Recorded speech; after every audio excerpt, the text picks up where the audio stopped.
Morning, everybody. Let's settle down and take our seats, please. First of all, for those of you whose packets did not include a description of the paper topics or the research guidelines, there were some available this morning, but we've already run out. So apparently the problem is bigger than we thought, and I'd like to know how many of you still don't have the paper topics or the guidelines. Okay, looks like maybe only 3 or 4. So those will be made available to you by the end of this lecture, so you can pick those up after the lecture.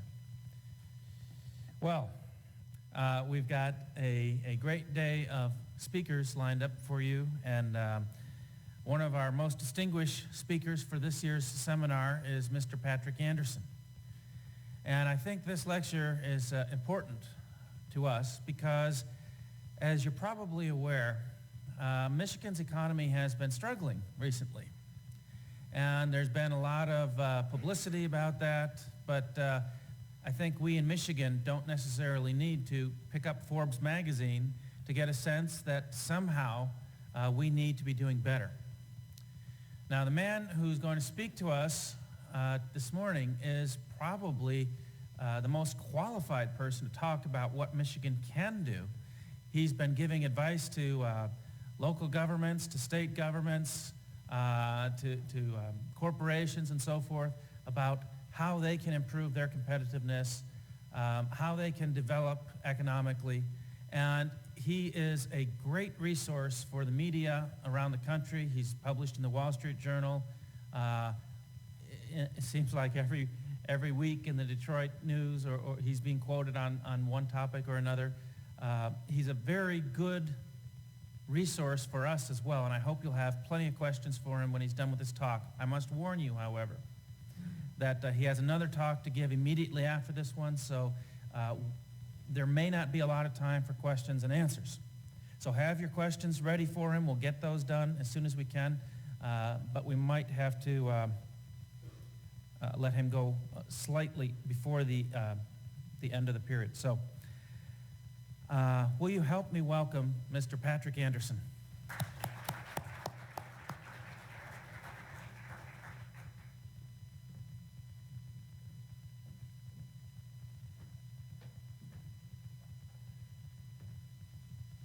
Thank you, Dale. Good morning, everyone. Good morning, Northwood University students. Northwood is a great university, and I'm glad to be back and see some old friends at Northwood, and also see some new students. Had a brief discussion with a few of you this morning. I know which aisle to avoid during questions, and am ready and happy that you're out there improving your skills and doing something to build Michigan's economy of the future. So we're going to go through today a few items. We're going to brief introduction, talk about Michigan's economic condition, talk about what we can do to restore competitiveness in 2 areas, taxes and education, and we're going to have some conclusions. I understand you're writing a 500-word essay on this. There will be plenty of material that will be covered today, and there's some other things you can get from our website. And I'm going to ask each of you to take a copy of your 500-word essay, of course, turn it in, then send a copy to your state legislator, because they need to hear from you. Okay, a brief introduction about our company. Why do I feel so confident about the advice that I'm going to give you and the state legislature and state leaders? Because people hire us to give this kind of advice, as Dale talked about it. We have clients mostly from the private sector and all across the country. It includes a lot of the big auto companies here and auto dealers, and also includes universities, governments. People ask us for advice on where to locate their business, what to do with the prices, what the size of the market, how to set up, advocate a tax policy that helps it work. We can't afford to say things that are foolish to our clients. Our clients are private sector people. If we tell them foolish things, they don't hire us again. This is different from a lot of the advice you hear in government, because there are some people who appear to be paid to say foolish things in the state capitol. We can't afford that, so the advice we're going to give here today is the same kind of advice we give our private sector clients. Let's talk about Michigan's economic condition, and I'm not going to dwell on this, but we'll talk a little bit about the auto industry, about employment, about unemployment, and about income. And so give us a diagnosis of the problem. First, see Michigan's auto industry, and what you see here is our production and employment in Michigan. And no surprise to anyone here, the auto industry is cyclical. It tends to go up and down. But you can look at this chart and see our employment in Michigan. You see, go back in the 80s, we are in a 20-year decline in overall automobile employment in Michigan. 20 years now. It's not, we have to accept reality that this is a business that's highly capital intensive, and there's worldwide overproduction, and every single automaker is getting more efficient at producing automobiles, which means that you are going to have less employment to produce the same amount of automobiles. And even though we're selling quite a lot, and people may not realize it, but we've had some of the best sales years for units sold in the United States ever in the past decade. 15, 16, even 17 million units. The fact is that employment in the automobile industry is on a long-term, slow, secular decline. So it is not a situation where we had a bad quarter or a bad year. We have a secular decline in employment in this industry. We have to deal with that. Let's go to our next slide and look at Michigan payroll employment, and this is just in the last year. And of course, you see manufacturing on the far left. We've had a huge hemorrhaging in manufacturing jobs. But what this chart shows is that we're not just losing manufacturing jobs. We're losing payroll jobs in industries like trade, wholesale and retail trade. We're losing it in services, especially compared to the United States as a whole. Services, the business, professional, technical services, industries that a lot of you are in or are going into, are gaining about 3% jobs per year nationally. We're barely getting any. And in fact, we have one area over there that we gain jobs, and that's health services and education, and a good chunk of that is government jobs. So when I look at this, I mentally add the education and health service to the government line, which includes federal government, and basically what you see is, in Michigan, the private sector is losing jobs, the government sector is not. Now, if you bring this back out further and you do what my colleague Dave Littman has done, and you compare the number of government jobs you have to carry, or the share of government jobs you have to carry if you're a private sector employer or an employee, this figure gets very scary, because over time, what's happened is a larger and larger and larger share of your paycheck implicitly goes to paying for a state or local government employee. The fastest growing area in there is schools, local government schools. We'll see about that a little bit more. Let's take a look again now at unemployment rates. And here, actually, there's a little glimmer of hope in this, because I've done the chart all the way back into the late 70s, and you see we had 20 years of Michigan having higher unemployment than the nation. And then when you got to the 1990s, we actually did major policy shifts. We elected John Engler. I worked for John Engler as an appointee of his for a brief time in his first administration. There were significant policy changes. We actually eliminated entire sections of the state budget. For example, general assistance was eliminated. Other things, it wasn't always pretty. In fact, it was rarely pretty. And there's certainly, you could go back and quibble about some of the policy changes, but there's no question that we reduced generally the size of government. We reduced taxes. We reformed school finance. What happened in the 1990s? You can look at the unemployment rate. We started the decade with an unemployment rate well above the nation, and we'd had that for 20 years. By the end of the decade, we had a 3.9% unemployment rate. You can see that there's a little red line here. We're below the nation. We're better than the country at the end of the 1990s. Well, that was only 7 years ago. And just 7 years ago. And you see, when we went into a recession, our unemployment rate went up. Like everybody's went up. There was nothing unusual about that. We have a cyclical economy. When the national economy gets bad, we're going to tend to get bad. In fact, we'll get bad a little worse.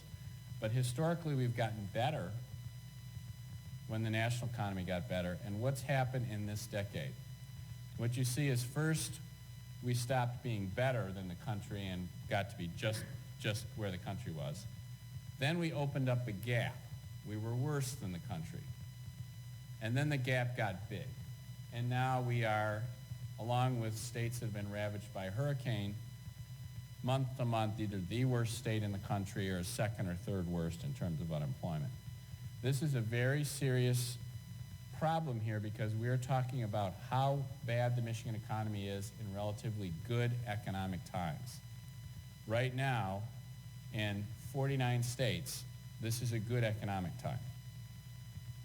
A few of those states, it's a good economic time while you're rebuilding from a devastating hurricane, but it's a good economic time in 49 states that are buying our products, that are generally keeping folks working here.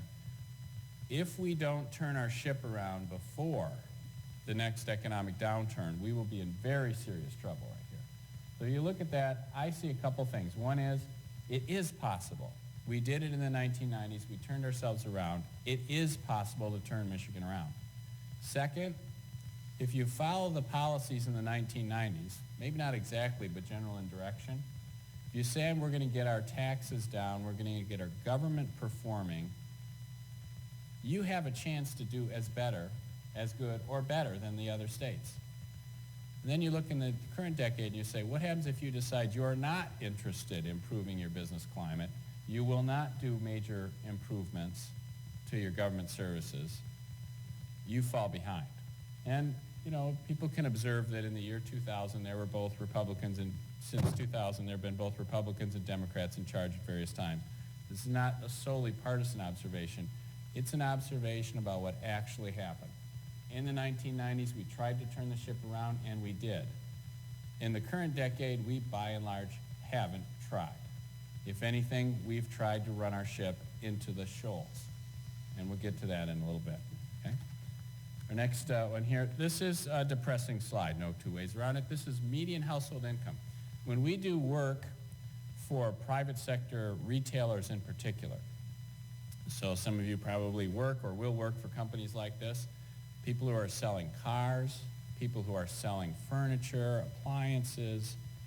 What you typically look at is the median household income and the household income of people in that particular area served by the retailer, because households are the units that buy things typically. You have so many cars per household, ovens, etc. People look at median household income, and they look at it adjusted for inflation like you look at it. And what you see here, just in the decade of 2000, and this is a decade that had a recession after we had September 11, 2001, and other very tragic events at that time. We had a recession in the United States, and median household income did drop, as you would expect it to. And since then, it's been trending up a little bit, kind of moving out. But in Michigan, you see an unambiguous decline. And this is only through 2005. Right? So you can imagine the 2006 red dot on this one is not going to be as high as the 2005. It's pretty clear. We have in just 6 years moved from being a relatively wealthy state to a relatively poor state. I don't like to say this, but it must be said. We're now a poor state. Our taxpayers earn less than the average state taxpayers. That's reality. We're not poor if you compare us with the rest of the country. All of us are very fortunate. I myself consider myself a very fortunate man. We live in a wonderful country. All of us have enough to eat. But compared with other states, we earn less. That matters. When you earn less, you buy less, and that means you buy less of all the goods that your employers want to sell, all the services. It also means that you can afford to pay less for government services. And that's an area of adjustment that we haven't made yet. Okay, let's go to our next slide here. Now let's talk about that, and we'll go right to where the rubber meets the road in terms of the government taxing you, and we're going to talk about business taxes. Last year, the House of Representatives under Speaker Craig DeRoche commissioned our company to do 3 benchmarking studies. We're going to talk about 2 of them, business taxes and education. And Darcy handed out that sheet there that has the links. You can download them, all of them. All of them have the data in them, the comparisons, the methodology. You can look at them yourself. And our charge here was benchmark Michigan against the top 10 states. And this is what I think is a good charge. Look and see what the best people are doing in your industry and match them. That's what Ford does, GM does, Chrysler does. And in this town, if you pick up a newspaper, if you don't care about the auto industry, you can't avoid the fact that our major auto companies know they're in a battle and are trying to win. They may or may not win. They don't win every battle, but at least they know they have to give the customer top quality, or else there's a whole line of other car makers that want to take their business. And that's the same thing in restaurants. It's the same thing in hotels. It's the same thing in every other business. Customers deserve the best service, and they're going to go get it. If you don't give it to them, somebody else will. Same thing for government. Let's see. How did Michigan do?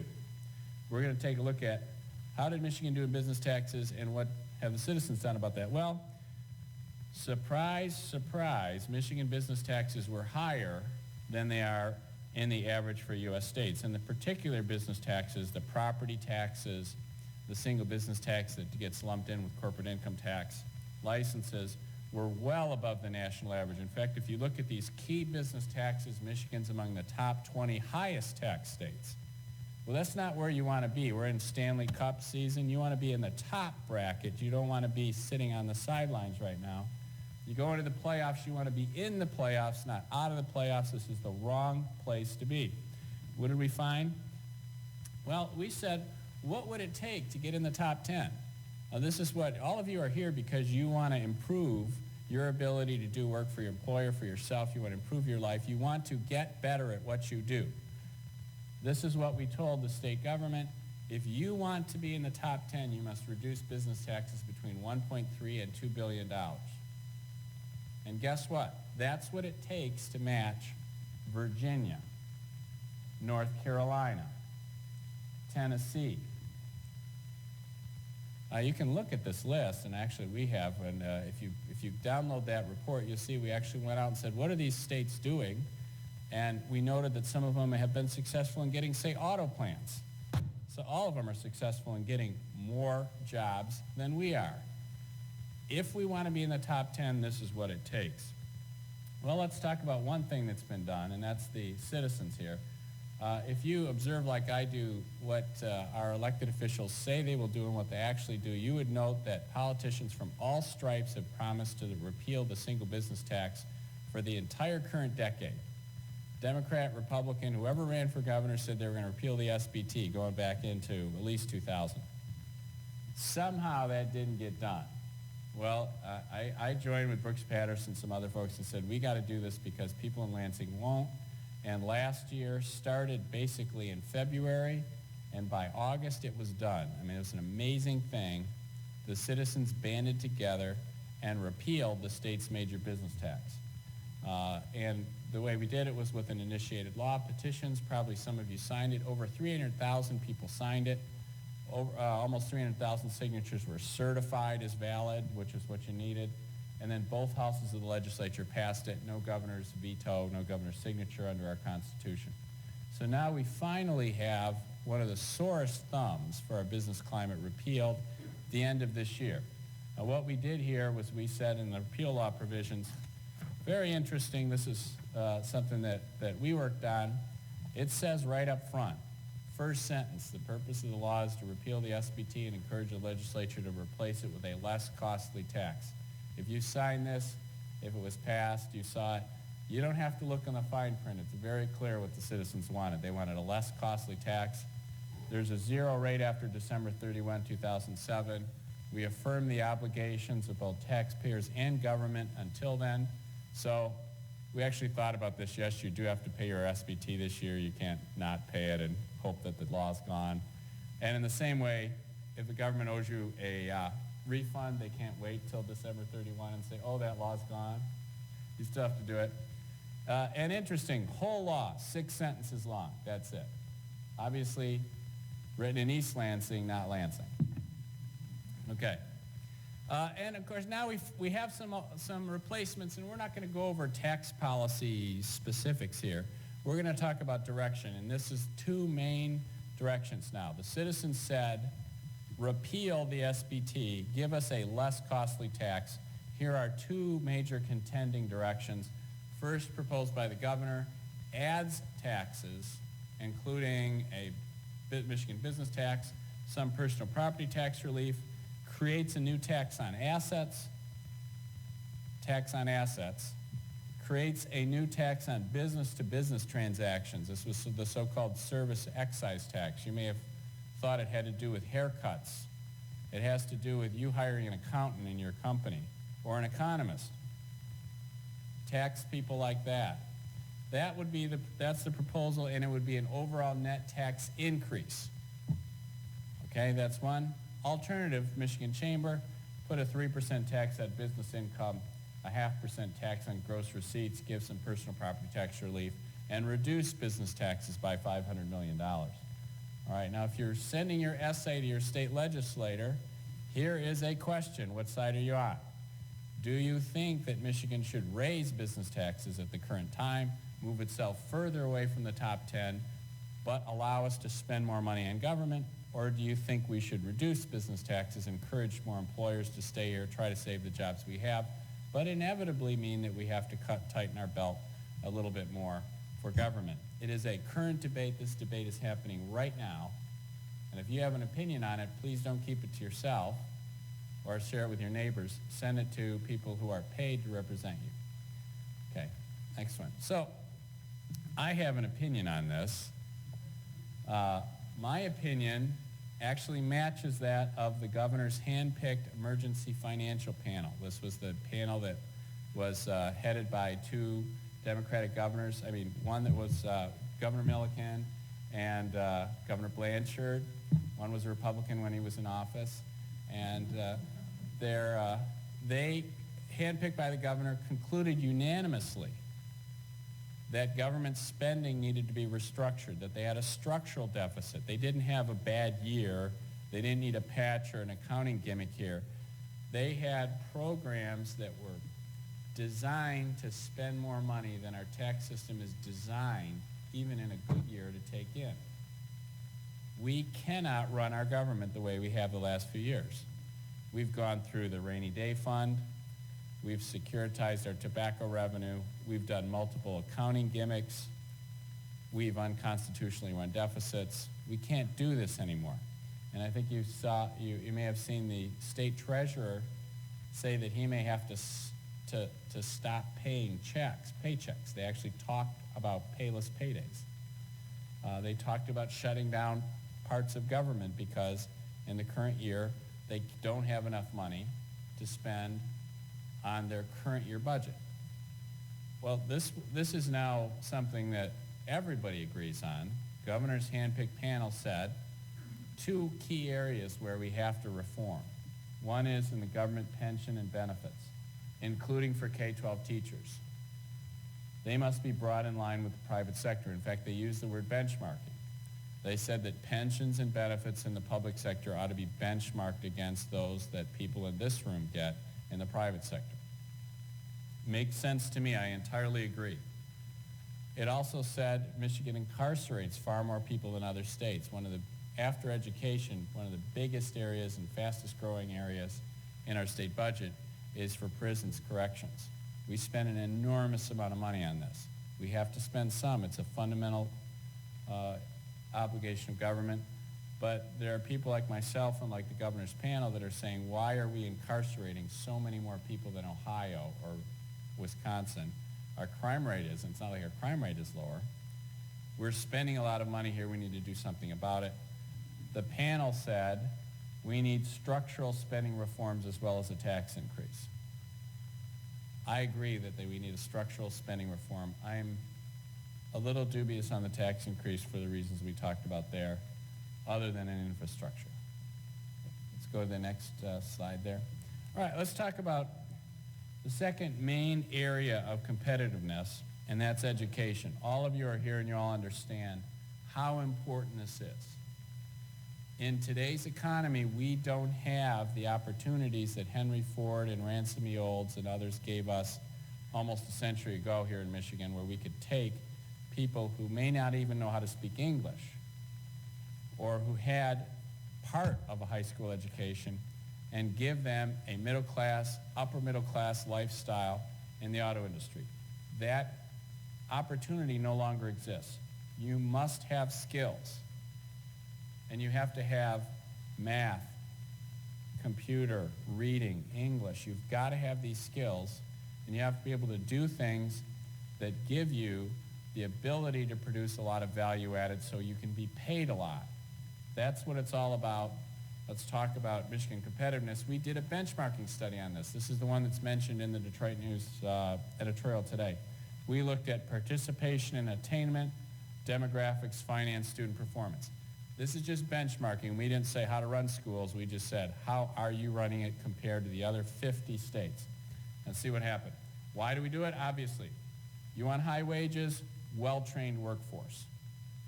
Well-trained workforce and productivity is more important even than taxes. I mean, there are places that have the lowest taxes. If you notice those top 10 states, we picked out the top 10 lowest tax states. But we said, what do you need to do to get competitive? Productivity is what makes it happen. That requires good education, particularly a K-12 and higher education system. And we focused here on K-12. And what did we find? Well, let's start with spending. 10th highest spending in the country. 10th highest. This is 2002. 10th highest at over $10,000 per pupil, over $1,000 higher than the average. In 2002, our spending's gone up since then. And I'm not begrudging this. I'm not saying we shouldn't spend high. I think this is very important. But what did we get out of it? Well, one thing you look at is, does the more spending get you more teachers with people in the classroom? No. In fact, we have lower than average teachers in the classroom with people. Something's going on in the system. Let's take a look on how performance was. Well, we didn't do well. In fact, we did poorly. For top 10 spending, we got 30th out of 50 in math. We got 31st for reading. The only place where we were even close to the top 10 was in science at 13th. We're 27th for writing, so for top 10 spending, we could get at best average results.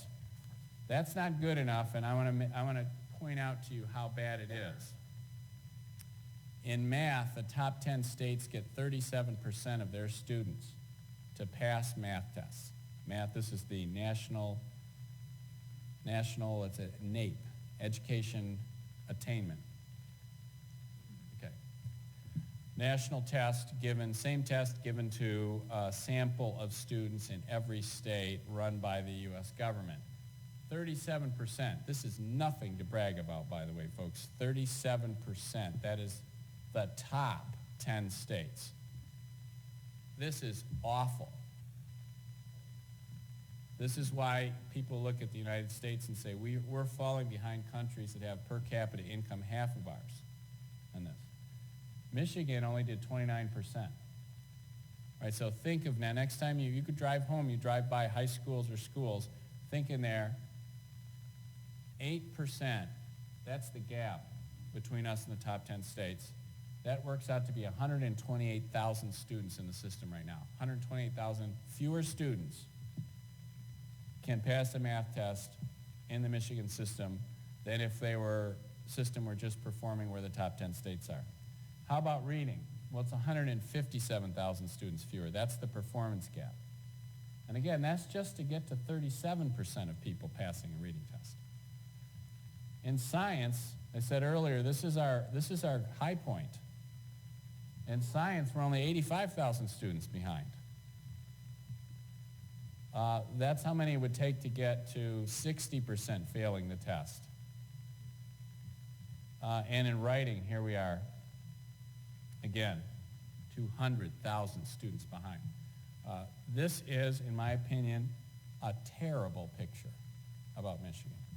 And it's not very complimentary to the United States of America. If we want to be an economic powerhouse when China and India and Taiwan and Indonesia, South Africa, emerging economies in Africa and Asia, and Latin America, when they get their systems together as we hope they do, where are we going to be if we can get in the top states 40% of our students to pass a math test? I don't want to be there. So now you folks in this room are part of the solution. You're doing your best, but if you're upset like I am, be sure your essay, this page, gets copied. Okay. Let's go to our next one here. We're going to go to conclusions, and then we'll have some opportunity here to answer some questions and go over in some detail the items that we talked about here. Conclusion number 1, Michigan's economic condition is worsening. Remember we saw that unemployment chart? First we were ahead of the nation, then we're a little behind, then we had a gap, then our gap got bigger. Remember the unemployment or the employment by industry. It's not just autos.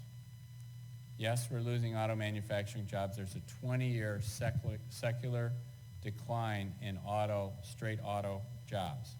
We're not going to turn that around entirely in Michigan or in the United States. But Michigan's problem is not a bad year, and it's not one bad industry.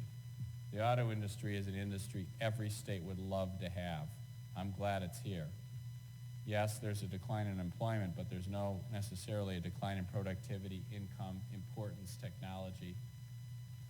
Our economic mess is not something we can blame on one industry. Conclusion number 2. If you want to be a top 10 state economically, you need to get competitive on your business taxes.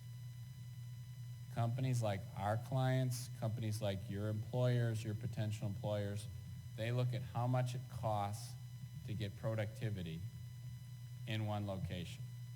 There are 50 states lined up to roll out the red carpet for the next 5 or 10 big plans.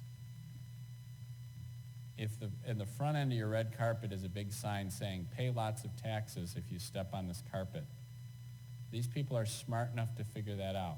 And even if you come in and say, oh, by the way, we're going to give you grants and other things and ameliorate it, I mean, you might buy some time or get a few people to step on the carpet, but it is a competitive world out there. If we want to be competitive, we have to reduce the burden we place on business taxes. We did some things with that with the SBT repeal, but the citizens can only do so much. Now there's a debate on this. Do we want to be a big tax, big government, poor state? That's the direction we're headed right now. Do we want to become a competitive state that means that we can't have as big a government? I think we want to be a competitive state. I think that's our only option to go ahead. Otherwise, we will stay a poor state. Conclusion number 3, Michigan's government needs restructuring. Governor Blanchard says this, Governor Milliken says this, Patrick Anderson says this, I think even the current governor. Everyone agrees finally. We've kind of hid ourselves from this from 6 years. We have known, people like myself have known every single year the last 3 years that the government adopted a budget that involved spending more money than our current resources were going to bring up. And not that I was keeping it a secret, lots of people said this. Everybody knew it, but we've patched it together, we've sold things, we've done accounting gimmicks. We can't avoid this anymore. We need restructuring. What does restructuring mean? Not that you keep the same programs, promise the same amount, and do it poorly. That's typically when I used to work for Dick Headley, he would say things like, oh, they want to cut spending. They're going to let half the air out of all the basketballs. All right. That's not restructuring. Restructuring is you say, we're doing 10 things poorly. Let's pick 8 and do well. Obviously, we have some things we need to do well. We need restructuring here. All right, next conclusion. If education is the key to the future, we should act like it is. That data I showed you, that was just out to make you cry. 40%, that's the top 10. All right, you're here because it's obviously not acceptable to you. For you and your family and your future, it was not acceptable to stay with the education that you had 2 years ago. You wanted to do better. Your employer encouraged you. You encouraged your family. You want to do better. Well, we need to do better. As a state, we are failing here. We're not doing mediocre. When you are getting 30% of your K-12 students to pass a standardized test and you're spending top 10, you are failing. It's not like you need encouragement. You don't need a self-esteem boost. You are failing. You need a reality check. And I hope all of you will deliver that. Business leaders need to demand performance from the K-12 system. This I have to give some criticism to business leaders. Many business leaders have never been to a school board meeting, have never talked to a school person. They give money to the booster club. When the kids come around and ask for money, they do that, and they pay their taxes. And obviously, paying your taxes and giving some money is a good thing. But you have to be willing to tell somebody that 40% is not good enough. And this is something where I think business leaders have to say, we can't stay and do what we've been doing for the last 10, 15 years while the ship's been taking on water. You have to be willing to ask tough questions of people who, after all, work for you. These are people we pay $16 billion a year for our K-12 system. I'm not recommending we spend any less. It's okay with me that we spend top 10. I just want top 10 performance. And actually, this is more important to me than the other items, because this is our future. We need to demand performance the same way that you do in your own life and in your own business. We should be demanding this from our education system. Continued failure is not acceptable. You need to have this in your mind. I can already see from talking to you, this is what you think about yourself. If you think that about your state, be sure to tell somebody about that. If you think being the laughing stock of the country is something that you enjoy, I don't think any of you believe that. I don't. We can turn Michigan around. We proved it in the 1990s, but we need to take some action now. And the big thing that has to occur is that people like the folks in this room need to tell their elected officials that they are impatient with their lack of performance and demand the same kind of performance from them that you would anybody else that you send $40 billion a year to. So that's my presentation for you today. Thank you for listening on this. And we go there. Next sentence. And then, Dale, I got some time. We can go over some questions here, and I'll just call your attention. All three of our benchmarking studies here are on our website, on the Anderson Economic Group website. Go under Publications and Press, and there's a little report library. You can get all of them. You can get the entire text, the executive summary, and the data. You can check how we're doing against Minnesota, Wisconsin, California, how much we spend in each one of these areas. Okay. Yes, sir. Okay, first of all, before we start, I want to advise our students we're going to be more disciplined with this microphone today. So even if Mr. Anderson calls on you, you wait till I get to you with the microphone, please. Okay. Okay? I always thought that the government ought to act more like the private sector. You never see them cut back when times get tough. If a business gets tough, they start laying off people. They cut until they bring their costs in line with revenue. Government seems to never lay anybody off. You touched on that, but they continue to spend. And then when times get good, they add more people. Times get bad, they still got the cost from before. But you hit on something I've never heard anybody hit on, and you didn't really explain it. And I want to ask this, because I think it's the biggest cost gone forward for all local governments, state governments, federal. The legacy cost that's going to come from these retirement plans and pension plans that are in place. And what's happening in the private sector, people have already realized they can't afford that. They're doing away with them. IBM did completely away with its pension plan. All companies are doing that. You see Ford and GM trying to do the buyouts to get out of some of these future responsibilities. Why does the government feel like they've got to provide a retirement plan for years to come with escalating inflation, benefits when the private sector is all gone to 401k, meaning they're encouraging people to save their money with a match, a conservative match. I mean, it's not in the private sector. Why does the public sector think they're supposed to provide these benefits? All right, good question. And Darcy, can we go back to the restructuring slide about the recommendations of that? You are right. Private sector companies have been dealing for the last 10, 15 years with what are euphemistically called legacy costs. And we have a very serious problem. I mean, with General Motors, Ford, I mean, it's an enormous problem with Delphi. And you've started to see companies like, I think it was United Airlines, that offloaded some of those on the taxpayers through the Pension Benefit Guarantee Corporation. Some bad things that have happened there.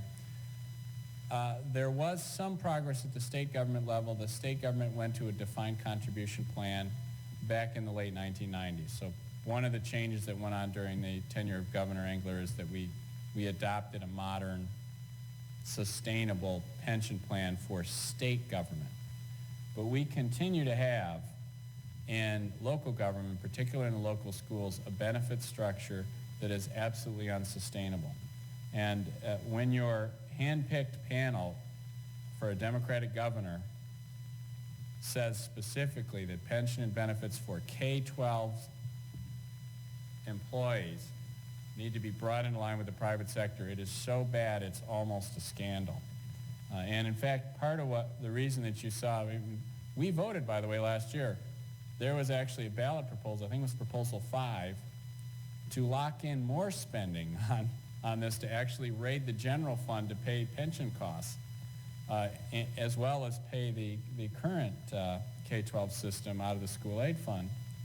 That was decisively rejected by the citizens. This is an area where, it's debated up in Lansing, but there is, with the K-12 system in particular, there's a favored healthcare provider favored by the dominant teachers union in the state of Michigan that also controls the provider. It's MESSA is the name of the provider. They're a third-party administrator. They have a monopoly on that, and the legislature's been unwilling to break that. This is something that can't be sustained. So you actually have teachers, we're spending more and more money, and our teachers' salaries are quite high, but a large chunk of the spending increases in this sector go right into that system. So there is an area here where you're absolutely right. The state itself, state employees are now more in line with the private sector. But in the local government, it is totally out of line for the K-12 system, and it is something that we need to do something about. I'd like to ask you a question also about the benchmarking studies that you did. I've heard the governor talk about Massachusetts as a model, talking about how you can spend your way to competitiveness. Do you want to comment on Massachusetts or some of these other models that have been thrown out as... Okay. Spend your way into prosperity. That's like buying extra things on sale, right? It saved money. Yeah. That's some extra things. Okay. Well, I don't believe that we should go to a zero government model. And I don't believe necessarily we should have the smallest government in the United States. Some people do. I don't. What I want is what customers want. They want performance for their dollar. And if you look at, let's go back to the education slide, the one about the gap between us and the top 10 states. One of the top 10 states in education performance is Massachusetts. I don't happen to know where their spending are, but let's assume that they, like us, spend a lot. Well, there is a difference. They spend a lot, they get a lot. I'm okay with that. All right, I mean, and there's some things in my life that I spend a lot on because I like it, but I better get it. All right. What really bothers me here, well, first, what really bothers me is that as a country we accept 40% passing a test. This is just terrible. But from the point of view of just Michigan and what we can do now, there's no way if we're spending $1,000 more per student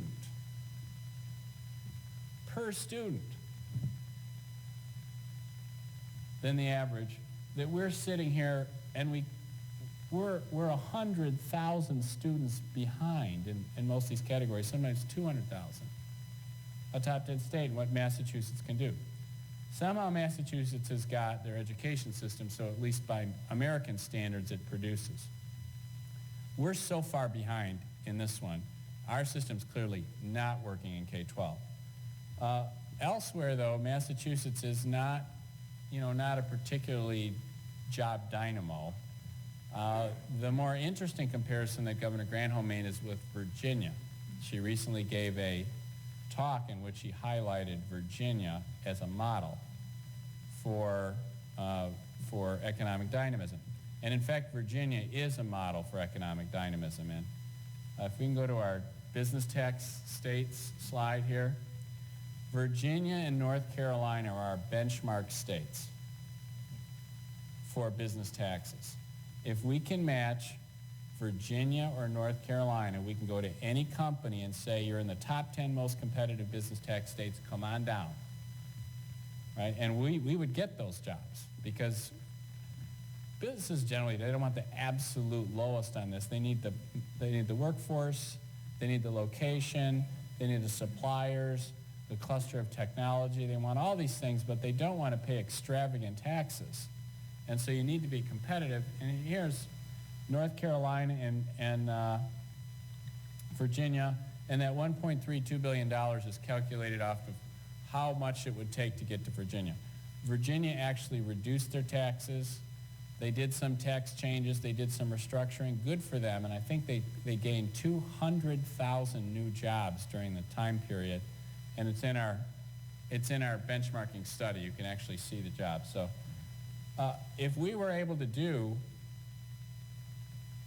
what we ought to do, we ought to say is, on education, we need to match Massachusetts. We're paying as much. I don't know if we pay exactly as much, but we're in the top 10 spending, so we're clearly paying enough. Let's match the performance. I think in our new superintendent, Mike Flanagan, he has the state superintendent. He wants to do that, so I give him a lot of credit. We just adopted a curriculum, 2006. We adopted a curriculum. Okay, we're a century late, but we adopted one. So he, at least I give him credit, he wants us to move down the field and is willing to say to schools, you must teach kids math. That was not a requirement a couple years ago. You could get the $8,000 a student and you would not have had to teach them math. Now we've got a curriculum that requires that. So we should be matching Massachusetts on education. We should be matching North Carolina and Tennessee on business taxes. And we should go through and match the best performers in every category. Now, this is only what every single auto company does. I'm sure some of you have been in these, some of you probably work in these places. If you're at Buick, you have a Lexus outside and you are matching that for noise, vibration, and harshness. If you are at Chevrolet or Saturn, you have a Honda there and you are matching that. And you know what Toyota's doing? They're taking an F-150 and they're trying to match that because they pick the best in the category and they aim for it. And that's what winners do. In every field of human endeavor, they try to match the best. What are we doing? We're explaining away why we don't have to be good. That's something I'm willing to put up with, and I don't think any of you should either. Okay.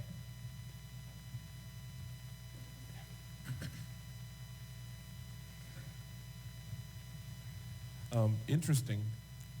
Thanks. You guys need material, so I know that. I'm just referring back to my notes, a couple things you'd said, and maybe you can help me understand.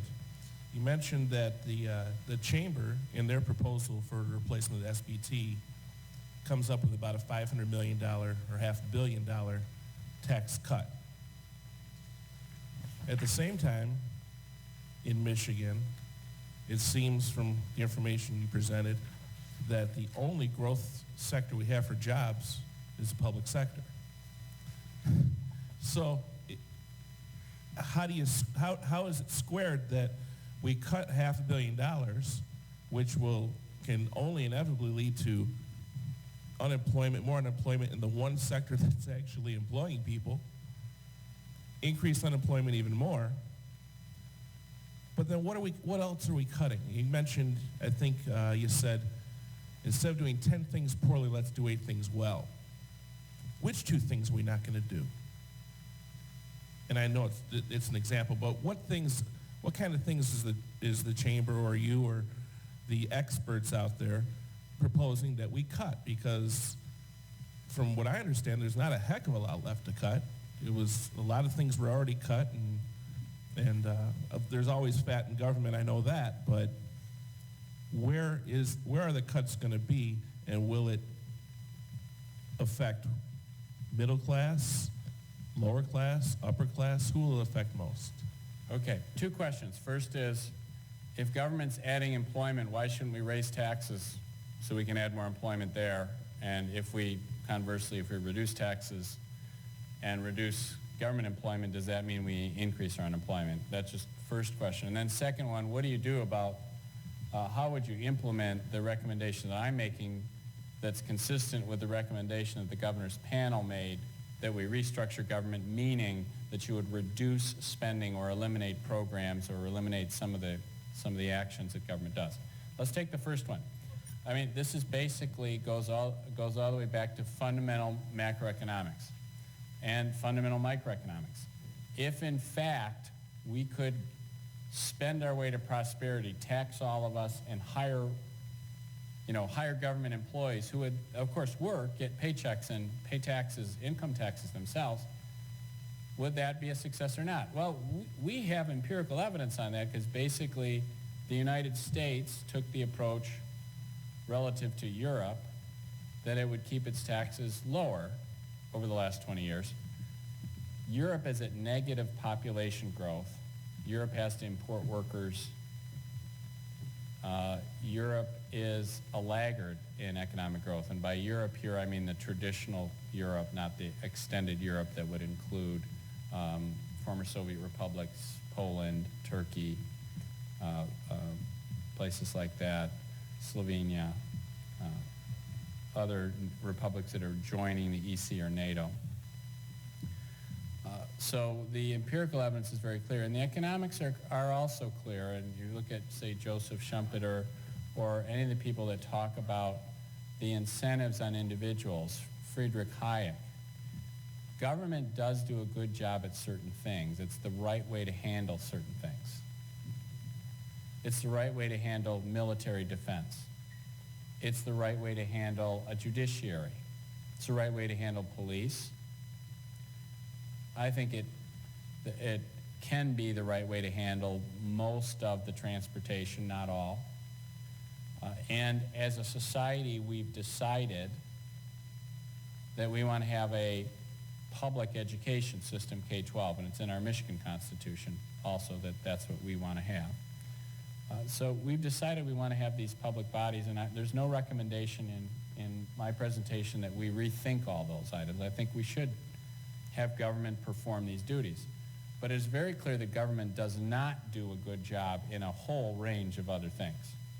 Let's start with a short list. 1, government does a terrible job of picking winners and losers. Terrible. And we don't have to look back at the checkered history in Michigan of things like the Strategic Fund or what was the most recent one, the 20th Century Job Fund, just, starting to come out where the connections between people that got these grants and the folks that made the grants. You can go back to the Reconstruction Finance Corporation. I wrote an article for Cranes, actually, the first issue of Cranes Detroit Business was on our history then, because in the Blanchard years we decided we wanted to have, or the governor at the time wanted to have an industrial policy that had the government taking a government fund and loaning money to upcoming businesses that it selected. And of course the taxpayers would pay money to support the fund. And so we went back and looked at the history. The history of this was terrible. What happened, we tried that after the New Deal in the United States. We had a federal government bank. Essentially, it made loans. Guess what happened? Surprise, surprise. The people that got the loans were politically connected. They were very good at politics. They weren't very good at business. They got the loans. Finally, I think it was the U.S. Senate finally put the kibosh on this. Said, we're not going to have a government bank that picks winners and losers. Michigan, actually, if you go back into the 1800s, Michigan said, hey, we've got it figured out. The future of the economy, canals. You know that, one word, plastics, well, one word, canals. That's what it was in 1800. So Michigan actually took taxpayer dollars and invested in canals and railroads too. And you know, canals and railroads were in fact industries that were important and that grew, but having the government run the canals turned out to be a disaster. And it was so bad that it almost bankrupted the state. And now if you look in our Constitution, we actually have a provision in our state constitution that the state shall not subscribe to the stock of any private entity. Why do we have that in there? You might wonder. Why do we have that in there? We had it because we tried it once and it was a disaster. So if you think about that, not only empirical, but in terms of what government's good at, it is not good at creating jobs. It is not good at running businesses. It is not good at picking businesses that will do well. It's failed in Michigan. It's failed in the United States. It's failed everywhere it's been tried in the world that I'm aware of. That doesn't mean government shouldn't be there. It should be there for the things that government does well, where we need to pool our resources to do something for the benefit of all society. But going back to Adam Smith, I mean, individual farmers choosing the best way to till their fields will do a better job than the government agricultural board that hires the best experts telling them how to do that. If that wasn't the case, we would see North Korea wealthy, not South Korea. If that wasn't the case, we would have seen West Germany capitulate and become East Germany. If that wasn't the case, we would have seen the United States fall behind Europe instead of the United States do better than Europe. So it's very clear that if you want your economy to grow, you need to unleash your entrepreneurs and your private people to do what's in their self-interest and is also in the interest of society. And if you're like me and like most Americans, you want to have a government that also provides a judiciary, provides for military defense, provides some other essential services of government, then you tax these people and you run the government as it should do. So that was your first question. Now, your next question, you said, well, Mr. Anderson, you said that we need to reduce taxes to become competitive, and doesn't that mean we'd have less money to spend on government? And my answer is, in the short term, unequivocally, if you cut taxes, you have less money to spend on government. However, if we don't cut taxes, we will have less money to spend on government because our economy is in a tailspin. We have a structural deficit now. We've had our treasurer talk about payless paydays. We've actually discussed openly shutting down organs of state government because we can't pay our bills in our current fiscal year. All right. So the current strategy is failing. You know, there's that statement, you know, what's the first thing you do if you find yourself at the bottom of a 10-foot hole? Who knows the answer? Stop digging, right? Okay. All right, you know the answer. Okay. Stop digging, okay? We need to stop digging. We have dug ourselves into a hole and we are continuing to dig. And if you've dug yourself into a hole with a high-tax, big government strategy, you should stop digging. And if you're out of line on business taxes, you need to stop digging, right? Put some, start putting some of the dirt back in the hole and getting close to the top. Does that mean you have to restructure the government? Yes. The governor's hand-picked panel said we needed to restructure it, and I pointed out two big areas here. These are not small things, and Jen one back here pointed out. The pension and benefit costs in the K-12 system alone are so out of line, it's an enormous amount of money. in which, when I say enormous amount of money, not just that we spend an enormous amount, but we spend an enormous amount more than what competing private sector employers do. And on the judicial system, or on the correction system, there's no question we spend way more. And I don't have a specific suggestion on how to deal with that other than to agree with the governor's panel and to agree with some other folks that have looked at it and just say, there's no reason we should be incarcerating a substantial fraction more of our population than Ohio does at enormous cost to us and enormous cost to our society. So those are two areas that I can give for you on this specific question. Okay.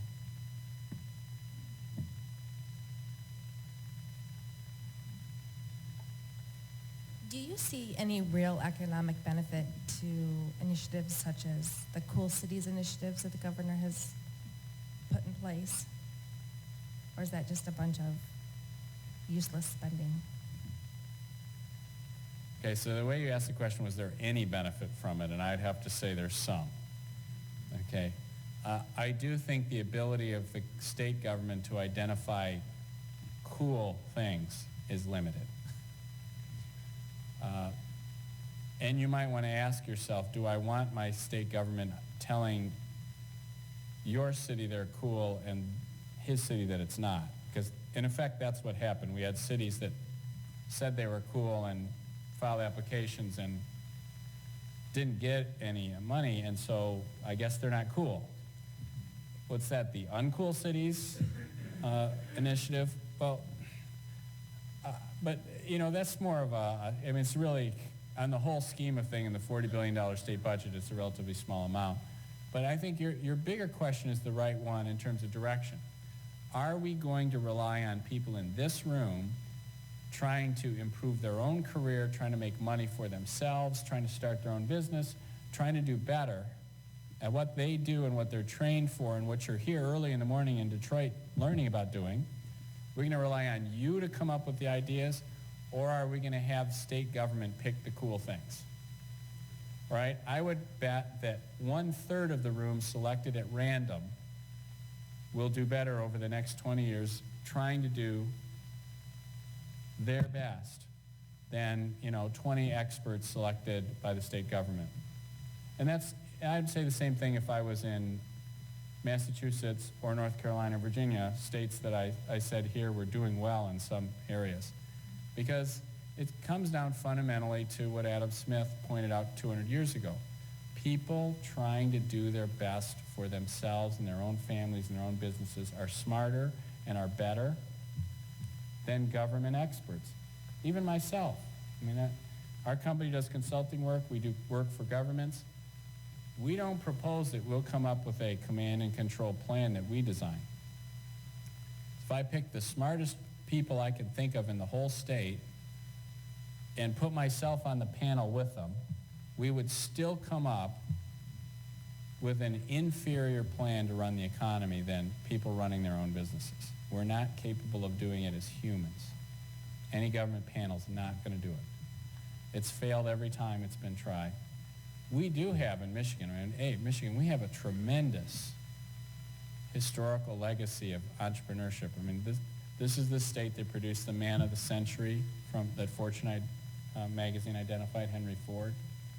And you just run down the list of entrepreneurs and people that changed society and everything. And they started it here, and we have that spirit. And when we start to say, oh no, we're going to have the state government pick this stuff, well, now we're back to the 1800s and the state government deciding that canals are the next big thing. We should tax ourselves and make the Michigan Canal Company, which is what we did. We almost went bankrupt doing it. I don't think that's the way to work in the future. The way to the future is to rely on people in this room who are doing what they want to do because they want to do it and risking their own money, putting their own heart and soul into it. Those are the folks that will help us succeed. And if they happen to do it in a cool city, great. If they happen to do it in an uncool city, they'll make it cool. Good morning. Yes. Understanding that government doesn't do well at picking winners and losers in the marketplace, would you agree that the MEDC is a good place to perhaps start cutting And if so, how much would that save, do you think?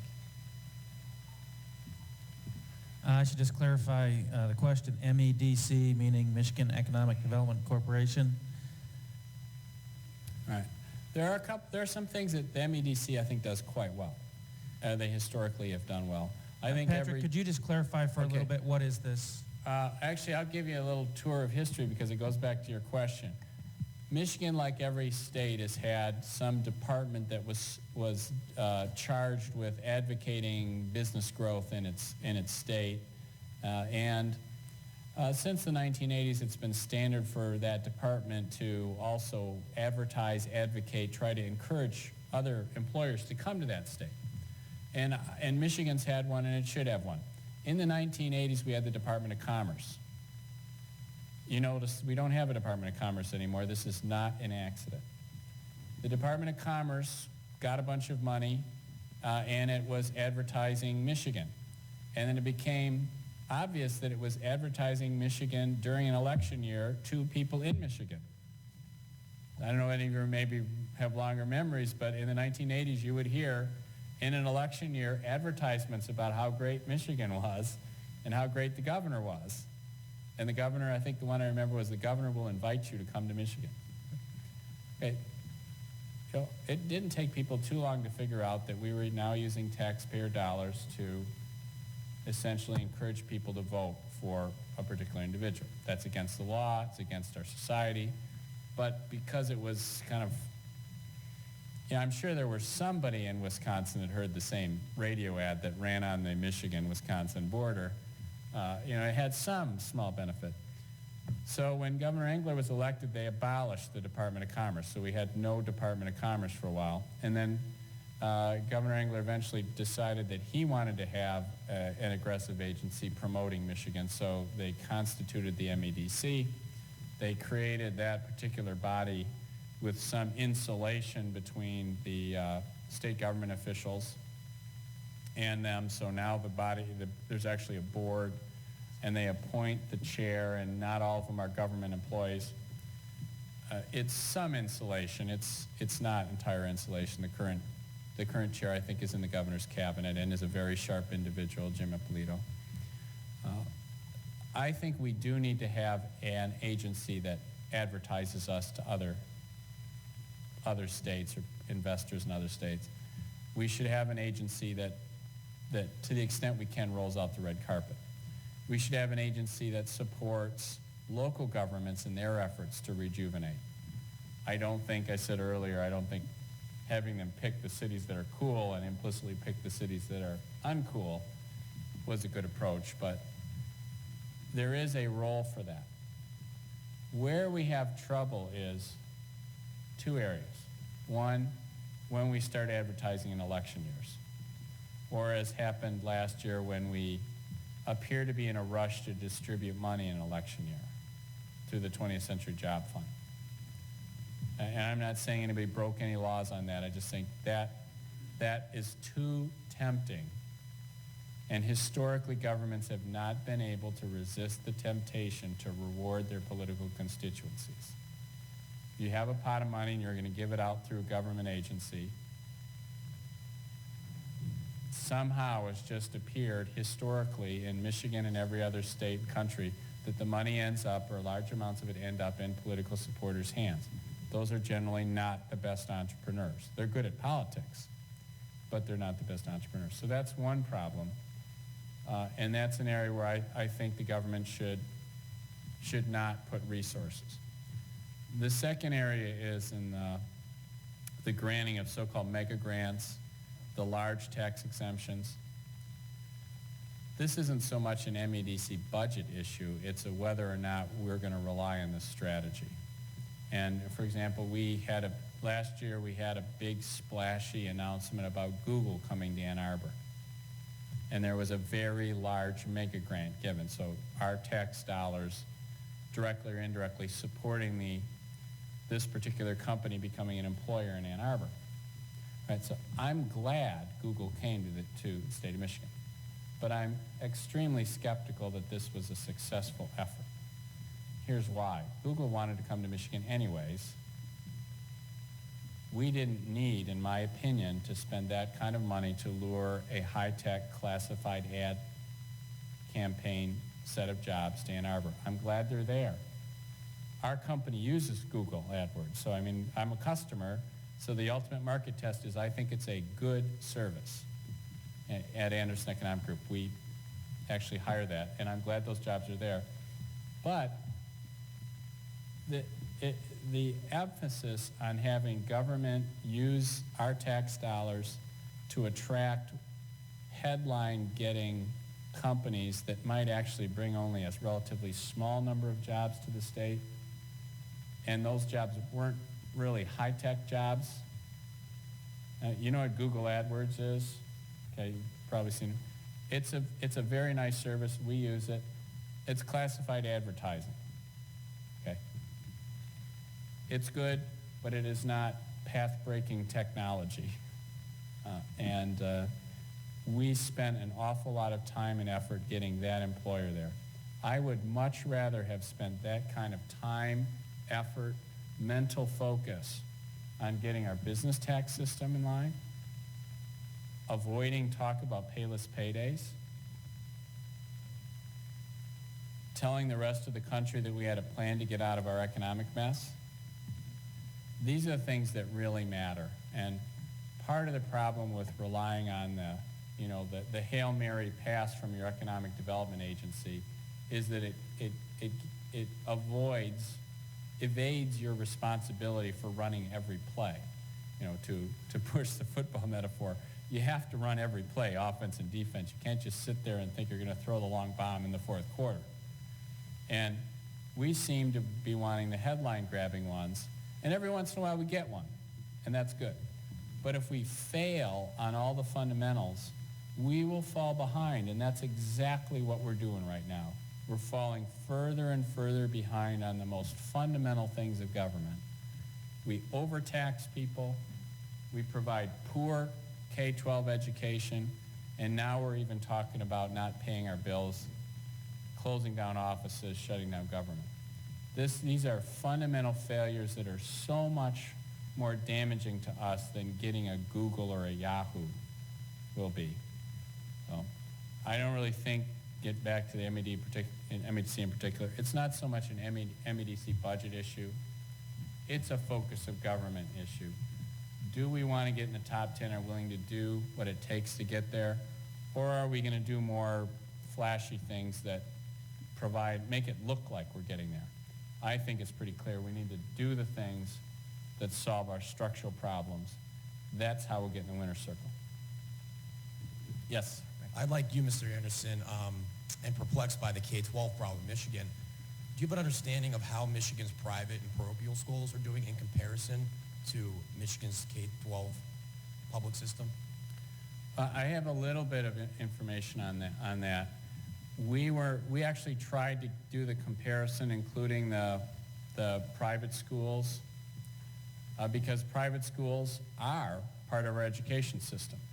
And they're part of an education system that does extremely well for the families that can afford to pay for that and fulfills a great number of missions. A lot of people go to private schools because their church or their other people have charitably supported that institution.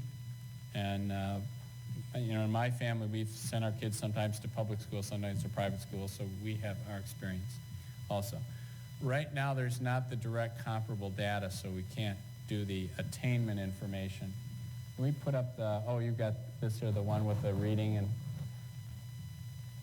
this particular set of tests we couldn't break out with private schools, so we couldn't use it here. But that's the national comparison. Here's the information we know. In Detroit, people are abandoning the public schools. Detroit, by the way, is not a low-spending school district. It has historically been a high-spending school district in a very high-spending school state. It's not a funding issue in Detroit.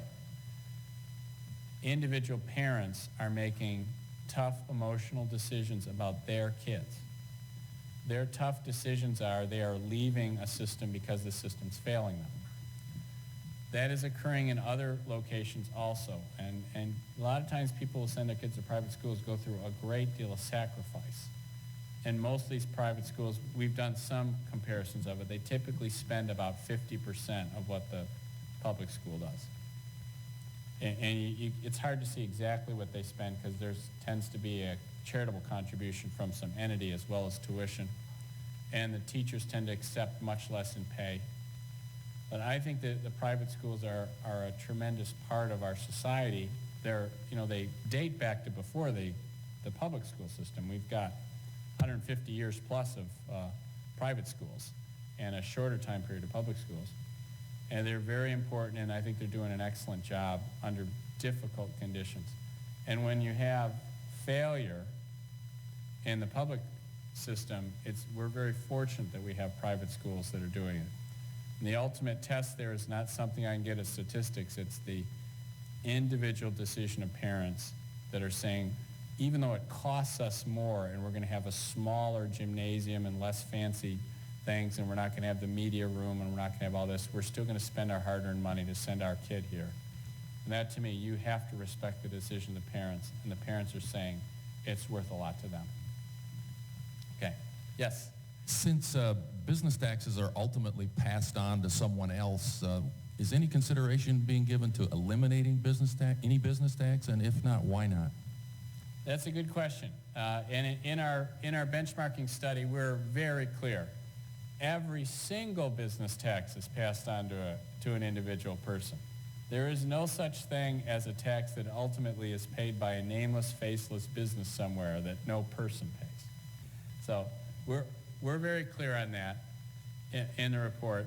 We identified business taxes as taxes here that the initial incidence was on business. So we used, in the comparison, the single business tax, for example, the personal property tax. Personal property tax is a tax on every chair, laptop, computer. By the way, if your laptop is owned by a business, paying a tax on that. Every machine, earth-moving equipment, junkyard dogs are taxed, technically. If you have a dog, protects the junkyard, it's taxed under Michigan's personal property tax law. That kind of tax, those are initial incidence business, all of which are passed on to either employees or consumers or investors. So we make that clear. We pointed out the comparison of the business taxes because we felt that was important to look at just that subset. Your next question was, is anybody considering eliminating them entirely? Economists consider that. I would have to say that your idea is one that is, sound economically, and generally politicians just find this impossible to think about how they do it, because it's still too easy to say we're going to cut taxes on workers and raise taxes on nameless, faceless businesses. So unfortunately, there's not a real discussion about becoming completely honest about our tax system.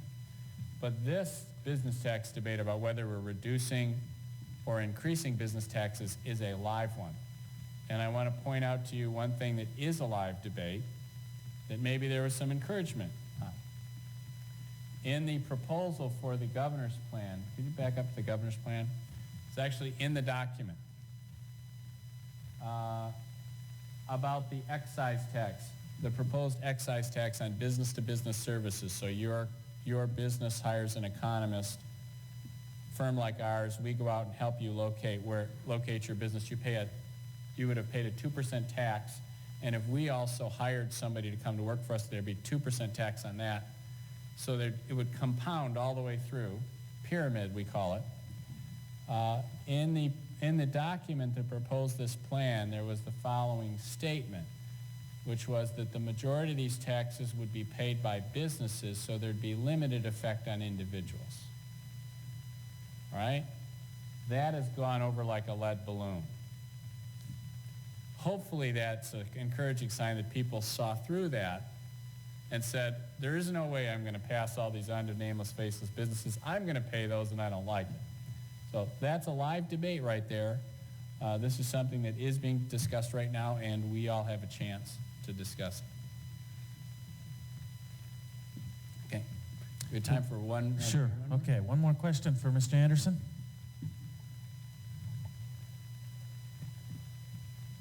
Okay. Well, thank you very much.